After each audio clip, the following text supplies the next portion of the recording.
श्री गणेश द्वारा दंडित सिंधु शुक्राचार्य की आज्ञा मानता है। सिंधु के अत्याचार से सारा संसार त्रस्त हो जाता है। श्री गणेश की कृपा से देवता सिंधु के बंदी गृह से मुक्त होते हैं। मयूरेश्वर सिंधु के सामने प्रकट हुए। बालक, तुझे समाप्त करने के लिए दैत्यराज सिंधु को किसी अस्त्र शस्त्र की आवश्यकता नहीं है। तुझे तो मैं अपने मुष्टि प्रहारों से ही समाप्त कर दूंगा।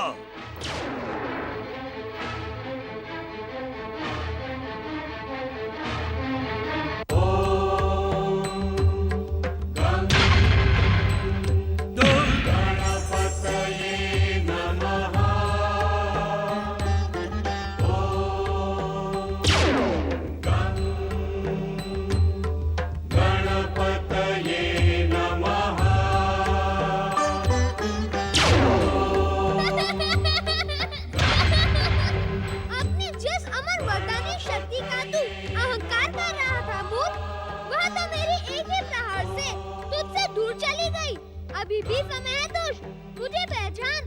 तेरा अंत करने के लिए ही मैंने परम देव श्री महागणेश की इच्छा से यह मयूरेश्वर अवतार धारण किया है। मेरी वरदानी शक्ति नष्ट हो सकती है, परंतु मेरी दानवी शक्ति कभी मेरा साथ नहीं छोड़ सकती। मैं अपनी दानवी शक्ति से तुझे कुचल डालूंगा। अब तक तो मैं तुझे तेरी पत्नी वरुणाक्षी की परम देव श्री महागणेश आराधना के कारण तुझे क्षमा करता रहता था, परंतु अब उसकी आराधना से तेरी दुष्टता अधिक बढ़ चुकी है।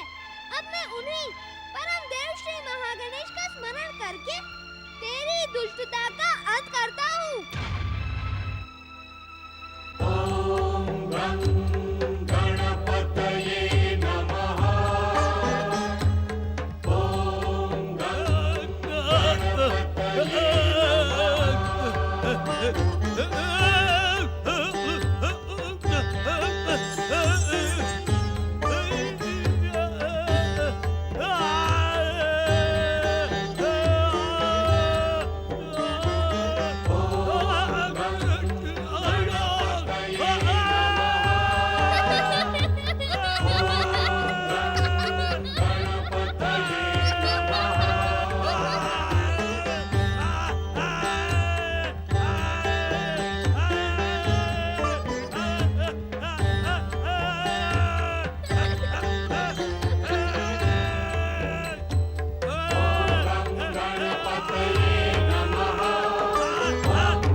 क्या तुझे सत्य का ज्ञान नहीं कि जिस दिन से तू गया है उस दिन से तेरी माता तेरी एक झलक को पाने के लिए तरस रही है।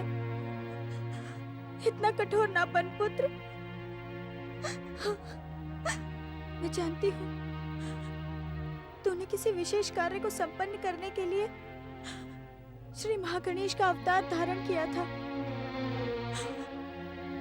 मुझे गौरव और माता का सुख प्रदान करने के लिए तू मेरा पुत्र बना था। उस विशेष कार्य के संपन्न होते ही तू अपने महागणेश लोक वापस लौट गया। तुझे तो संसार की मोह माया स्पर्श भी नहीं कर सकती, परंतु अपनी माता को तो देख पुत्र, तेरे मोह में वो बावली हुई जा रही है। तेरी मीठी मीठी बाल लीलाएं हर पल मेरी आंखों के सामने नाचती रहती है। महोत्कट महोत्कट की मधुर स्मृति में खोई देवी अदिति महोत्कट के साथ बिताए मधुर क्षणों की याद में भाव विभोर हो जाती हैं। महोत्कट की स्मृतियों में देवी अदिति को न तो अपनी सुध थी न ही संसार की। पुत्र वियोग के भयंकर दुख से दुखी देवी अदिति की व्याकुलता गौरी पुत्र श्री गणेश से छुपी न थी। फूट फूट कर रोती महोत्कट की माता देवी अदिति के दुख का अंत करने के लिए मंगल मूर्ति श्री गणेश ने अदिति आश्रम पहुंचकर अपने मधुर स्वर में कहा, माता अदिति, क्या हुआ? मेरे रहते हुए आप इस प्रकार आंसू क्यों बहा रही हैं? आप कितने दयालु हैं श्री गणेश। आप नहीं माता, मुझे तुम कहकर पुकारिए, क्योंकि जन्म देने वाली माता का पद तो पुत्र के लिए भगवान से भी ऊंचा होता है। आप कितने दयालु हैं परम देव श्री महागणेश। एक माता के दुख का अंत करने के लिए आपने पुत्र को भेज दिया।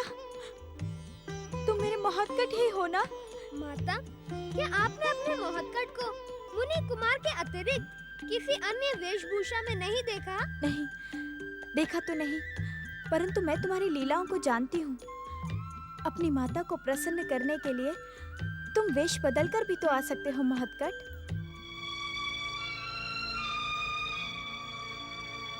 क्या तुम मेरे महोत्कट नहीं हो? माता, क्या कभी ऐसा हुआ है कि कोई माता अपने पुत्र को पहचान न पाए? संदेह न करो माता, परम देव श्री महागणेश के सभी अवतारों का रूप एक जैसा ही होता है। जब आपने पहले पहल मुझे पाने की कामना की, तब मैं आपके सामने प्रकट हो गया था। क्या तुम गौरीपुत्र श्री गणेश हो? हाँ माता, मैं हूँ तो गौरीपुत्र श्री गणेश, परंतु मैंने आपको सदैव ही माता गौरी के समान अपनी माता माना है, इसलिए आज आपके आंसू मुझे यहाँ खींच लाए। पुत्र,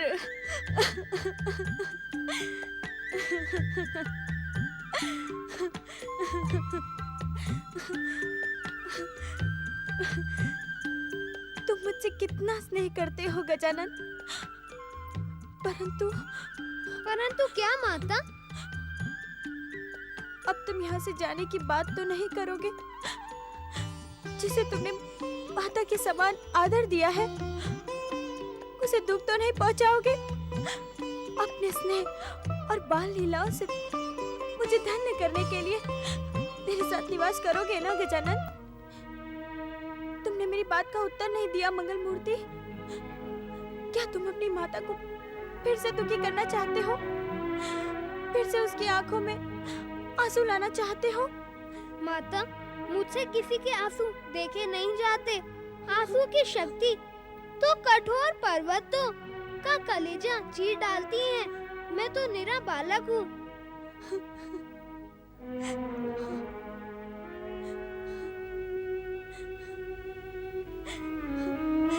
गौरीपुत्र, ये मेरे प्रश्न का उत्तर नहीं है। तुम मुझे बताओ, तुम मेरे साथ रहोगे अथवा नहीं? क्षमा करना माता, मैं माता गौरी से आज्ञा लेकर नहीं आया था।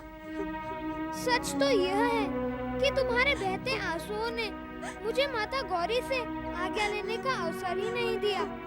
भागा चला आया। अब मुझे माता की आज्ञा लेने कैलाश तो जाना ही होगा। तुम कैलाश जाओगे? तो तुम्हें माता पार्वती लौटकर आने नहीं देंगी। रो नहीं माता, रो नहीं। यदि तुम रोगी तो मैं भी रोने लगूंगा। मुझ पर विश्वास रखो माता, मेरी बात मानो। मैं माता को शीघ्र ही मनाकर यहाँ लौट कर आऊंगा।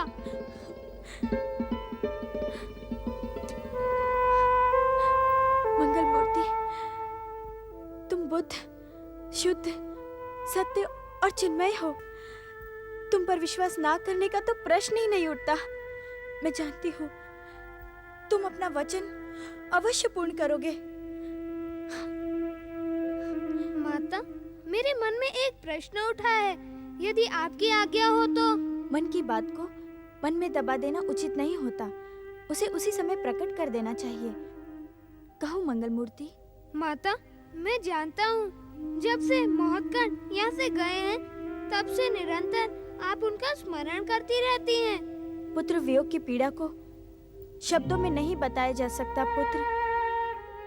पुत्र और माता का वही संबंध है जो आत्मा का शरीर से, जल का तृप्ति से, आकाश का ऊंचाई से, कस्तूरी का सुगंध से और प्रकृति का सुंदरता से।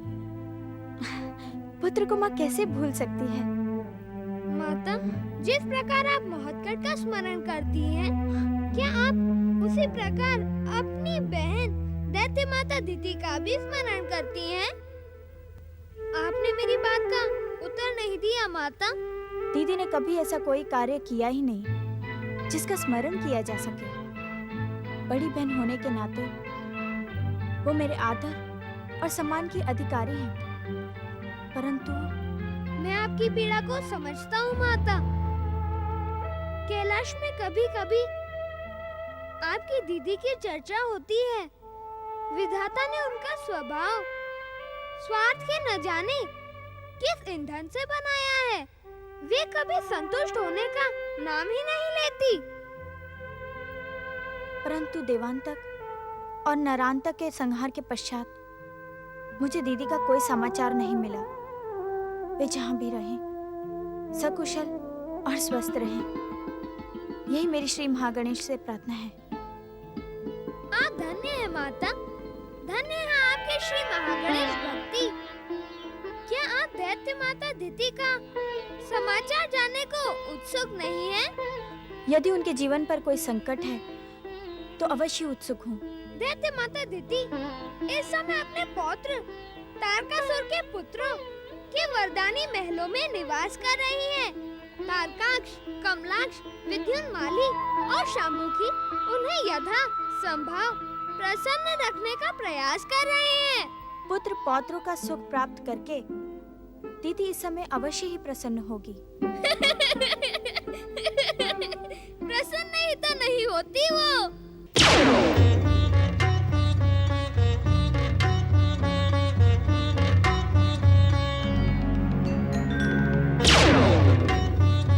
ओम नमः शिवाय। ओम नमः शिवाय। भैया कमलाक्ष, क्या तुम भी मेरे ही समान भैया तारकाक्ष को ढूंढ रहे हो? हाँ विद्युन्माली, भैया तारकाक्ष हमें बिना कोई सूचना दिए न जाने कहां अदृश्य हो गए। उनके बिना हम अनाथ जैसा अनुभव कर रहे हैं। मैंने उनकी स्वर्णपुरी का कोना कोना छान मारा, परंतु उनका कोई पता नहीं चला। कहीं ऐसा तो नहीं किसी दुष्ट शत्रु ने उनका अपहरण? मूर्खों जैसी बातें ना करो विद्युन्माली। भैया तारकाक्ष का अपहरण तो दूर, उनकी ओर आंख उठाकर देखने का दुस्साहस भी कोई दैत्य शत्रु नहीं कर सकता। तो वे कहाँ हैं? हम उनके दर्शन करना चाहते हैं, उनका आशीर्वाद प्राप्त करना चाहते हैं। भैया तारकाक्ष इस समय कहां है? ये तो मेरे लिए भी रहस्य की बात है। हमें इस रहस्य को तोड़ना होगा, भैया तारकाक्ष को खोजना होगा। हमारी पुकार सुनकर वे अवश्य हमें अपना आशीर्वाद देने प्रकट होंगे। चलो हम मिलकर भैया तारकाक्ष को पुकारते हैं। भैया तारकाक्ष प्रकट हो। भैया तारकाक्ष, हमें अपना स्नेह प्रदान कीजिए। भैया तारकाक्ष, हम आपके दर्शन प्राप्त करना चाहते हैं। भैया तारकाक्ष प्रकट हो। भैया तारकाक्ष प्रकट हो। भैया तारकाक्ष, भैया तारकाक्ष प्रकट हो। प्रकट हो भैया तारकाक्ष, प्रकट हो। हम आपके दर्शन प्राप्त करना चाहते हैं। भैया तारकाक्ष, हमें अपने दर्शन दो भैया तारकाक्ष, हमें अपने दर्शन दो। भैया प्रकट हो। पुत्र कमलाक्ष, विदुनमाली, हम भी तुम्हारे ही समान पुत्र तारकाक्ष के अदृश्य हो जाने से चिंतित हैं। वो मुझसे कभी भी बिना कहीं कहीं नहीं जाता। माता, हम दोनों भैया को पुकार रहे हैं, वे हमारी पुकार को अनसुना नहीं कर सकते। भैया प्रकट हो। हमें अपने दर्शन दीजिए भैया तारकाक्ष, हमें दर्शन दीजिए। पुत्र तारकाक्ष, पुत्र तारकाक्ष, हम तुम्हारी कुशलता के लिए चिंतित हैं पुत्र। शीघ्र हमारे समीप प्रकट हो। अपनी माता और माता मही की उपेक्षा न करो तारकाक्ष, प्रकट हो, शीघ्र प्रकट हो। ओम नमः शिवाय। अपनी मूर्खता भरी पुकार को रोक दो तुम चारों। तुम्हारी पुकार सुनकर भी वरदानी तारकाक्ष यहाँ प्रकट नहीं होगा। दैत्य गुरु, क्या आप भैया तारकाक्ष के विषय में जानते हैं? दैत्यों के आराध्य भगवान शिव की कृपा से इस संसार में ऐसा कोई भी रहस्य नहीं है जो दैत्य गुरु शुक्राचार्य ना जानते। हम अपने भैया तारकाक्ष की कुशलता के लिए चिंतित है दैत्य गुरु। हमें शीघ्र बताएं दैत्य गुरु, भैया तारकाक्ष इस समय कहाँ हैं? तुम सबको तारकाक्ष की कुशलता के लिए चिंतित होने की कोई आवश्यकता नहीं है।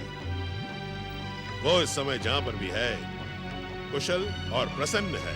क्षमा करें दैत्य गुरु, क्या एक माता को अपने पुत्र के विषय में जानने का अधिकार नहीं है? मैंने ऐसा तो नहीं कहा शाम्भू। तुम्हें अपने पुत्र की कुशलता के विषय में जानने का पूर्ण अधिकार है। तो फिर बताइए दैत्य गुरु, इस समय मेरा पुत्र तारकाक्ष कहाँ है? शाम्भू, इस समय तारकाक्ष मेरी आज्ञा से हिमालय पर्वत की उत्तर दिशा में शिव आराधना के लिए गए। ये आपने क्या अनर्थ कर दिया दैत्य गुरु? अनर्थ? मैं कुछ समझा नहीं वरांगी। आप ये भली भांति जानते हैं दैत्य गुरु कि ब्रह्मदेव ने तारक पुत्रों को वरदान देते समय उनके जीवन की डोर उनके वरदानी त्रिपुरों के साथ जोड़ दी थी। त्रिपुरों से बाहर निकलते ही उनकी वरदानी शक्तियों का प्रभाव। तुम भूल कर रही हो शाम्भू की। तारक पुत्रों के जीवन की डोर उनके त्रिपुरों से नहीं, शिव आराधना से जुड़ी हुई है। जब तक वे अपने आप को शिव आराधना में लीन रखेंगे, तब तक भगवान शिव की कृपा से अमर अजर रहेंगे। दैत्य गुरु शुक्राचार्य, भूल इस समय हम नहीं, आप कर रहे हैं। स्मरण करें, आप नहीं महान दैत्य शिल्पी, मैं दानों को हमारे त्रिपुरों में भी शिवालय बनाने की आज्ञा दी थी। तो क्या भैया तारकाक्ष अपने स्वर्णपुरी महल के शिवालय में शिव आराधना नहीं कर सकते? कर सकते हैं, अवश्य कर सकते हैं। तो आपने उन्हें हिमालय प्रदेश में जाकर शिव आराधना करने की आज्ञा क्यों दी दैत्य गुरु? कहीं आप महान दैत्य जाति के विरुद्ध षड्यंत्र करने का दुस्साहस तो नहीं कर रहे हैं? यदि भैया तारकाक्ष का बाल भी बांका हुआ तो दैत्य जाति आपको कभी क्षमा नहीं करेगी। इनको क्षमा करने का समय तो बाद में आएगा। पहले इनसे ये पूछो कि इन्होंने तारकाक्ष को स्वर्णपुरी छोड़ने की आज्ञा क्यों दी? माता वारांगी के प्रश्न का उत्तर दे दैत्य गुरु। इस प्रश्न का उत्तर सुनकर तुम सबको आघात पहुंचेगा। हमारे लिए भैया तारकाक्ष से दूर रहने से अधिक आघात और कुछ हो ही नहीं सकता। तो सुनो, मेरी ही आज्ञा पर तुम अचेत दैत्य माता दीति को कश्यप आश्रम से उठाकर स्वर्णपुरी लाए थे। किंतु दैत्य माता के स्वर्णपुरी पहुंचने के पश्चात तारकाक्ष की शिव आराधना में बाधा पैदा होनी शुरू हो गई। जब मैंने अपनी दिव्य दृष्टि से देखा कि तारकाक्ष शिव भक्ति से दूर हो रहा है, तो उसे बुलाकर हिमालय जाकर शिव आराधना करने का आदेश दिया। ऐसी स्थिति में आपने दैत्य माता दीति को निष्कासित करने के लिए तारकाक्ष को प्रेरित क्यों नहीं किया? क्योंकि वो कार्य अनुचित होता है। दैत्य माता दैत्य जाति के आदर और सम्मान की अधिकारी है। उनके जीवन की सुरक्षा करना हर दैत्य का कर्तव्य है। आप धन्य हैं दैत्य गुरु। दैत्य माता दीदी के आने से स्वर्णपुरी का वातावरण दूषित हो गया था। स्वार्थ और ईर्ष्या के निरंतर विस्फोट हो रहे थे।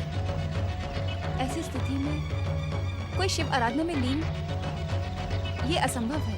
तारकाक्ष को हिमालय प्रदेश भेजकर आपने उचित ही किया है दैत्य गुरु। कमलाक्ष, विद्युन्माली, तुम दोनों भी सावधान रहना। एक क्षण के लिए भी अपना मन शिव भक्ति से दूर ना करना। भगवान शिव की कृपा ही तुम्हारे जीवन की डोर थामे रहेगी।